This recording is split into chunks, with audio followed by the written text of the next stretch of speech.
হয়, আমি এটা প্ৰক্ৰিয়া প্ৰয়াস এটা ৰাখিছিলোঁ যে আঞ্চলিকতাবাদী যি BTR কেন্দ্ৰিক দুই দল UPPL আৰু BPF মানে এলায়েন্স বুজাবুজি বা ইউনিটিৰ কাৰণে আমি এটা প্ৰয়াস বড়ো সাহিত্য সভা আৰু আন আন 16 জাতীয় সংগঠন আমি একেলগে আগবাঢ়িছিলোঁ।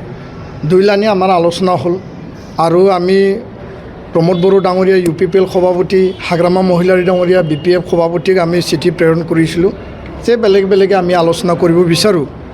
আৰু সেই সময়ছোৱাত UPPL দলৰ মুৰব্বী প্ৰমোদ বড়ো ডাঙৰীয়া আৰু মন্ত্ৰী উৰ্খাওগুৰা ব্ৰহ্ম ডাঙৰীয়া আমাৰ লগত আলোচনাত মিলিত হ'ল।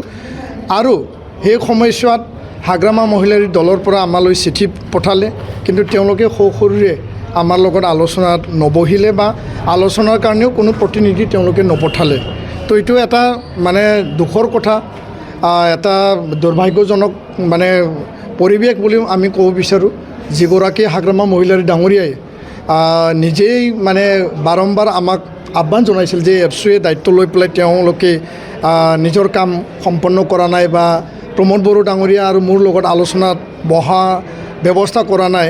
সেই হাগ্ৰামা মহিলাৰী ডাঙৰীয়া পিছত 16 জাতীয় সংগঠন মানে BTRৰ তেওঁলোকৰ যি মানে মনৰ যি আশা আৰু এটা জাতি আৰু জাতিসত্তা আৰু সমগ্ৰ BTRৰ ছাত্ৰৰ যি এটা আহ্বান, তেওঁ সেই আলোচনাত নবহিল।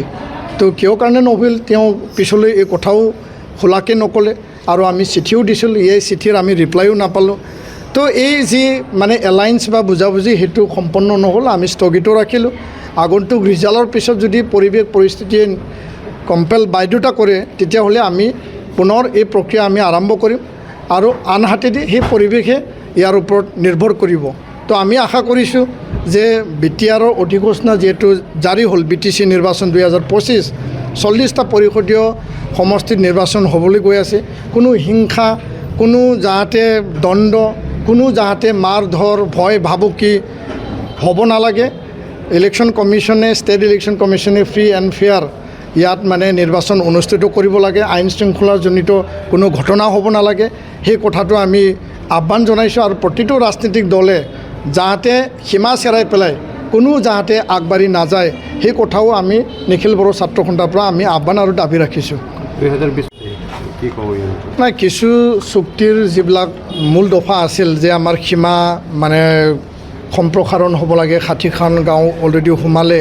সেই 60খন গাঁৱৰ প্ৰায় 50,000ৰো অধিক ভোটাৰ এইবাৰ BTRৰ ৰৌতা সমষ্টি, ধনশিৰি সমষ্টি আৰু হৰিশিংগা সমষ্টিত তেওঁলোকে ভোটদান কৰিব।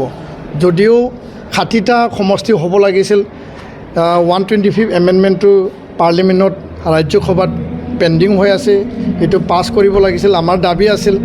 আৰু এইটো কাৰণে আমি গৃহমন্ত্ৰী ডাঙৰীয়াক জুলাই মাহত লগ ধৰিছোঁ, গৃহ সচিবক আগষ্ট দানত লগ ধৰিছোঁ।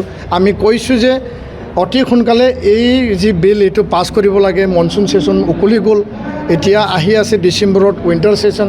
তাৰ আগে আগে নিখিল বড়ো ছাত্ৰ সন্থাই এই বিলটো যিকোনো বিনিময়ত পাছ কৰাৰ কাৰণে আমি দাবী জনাই পেলাই গণতান্ত্ৰিক আন্দোলন আমি মানে আৰম্ভ কৰিম বুলি আমি কেন্দ্ৰীয় চৰকাৰক আমি জনাই আহিছোঁ।